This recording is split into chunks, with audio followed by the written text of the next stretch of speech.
छौरा के बतिया छौरा के बतिया आधी आधी रतिया DJ Manish Raksol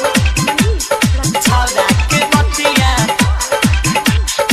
आधी आधी रतिया छौरा के बतिया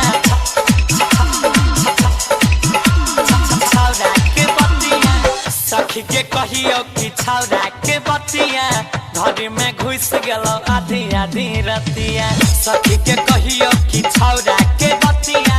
घर में घुस गेलो आधी आधी रतिया राजनिवास खा के कलकोगे खेला गाजा पी के साला कलकोगे खेला सुते ने जल को एको बेर कारावटिया छौरा के बतिया सखी के कहियो कि छौरा के बतिया घर में घुस गेलो आधी आधी रतिया सखी के कहियो कि छौरा के बतिया घर में घुस गेलो आधी आधी रतिया राजनिवास खा के कलकोगे खेला गाजा पी के साला कलकोगे खेला सुते ने जल को एको बेर कारावटिया छौरा के बतिया छौरा के बतिया मिले के बहाना कोरिया घर में उइलोगे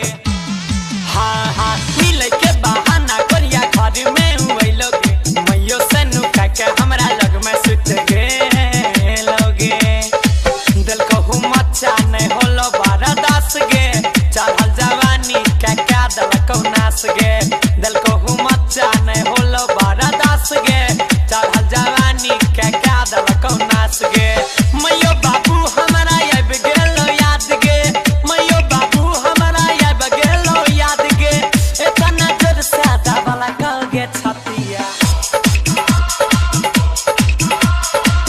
presented by Sai Recording Studio Delhi DJ Manish Raksol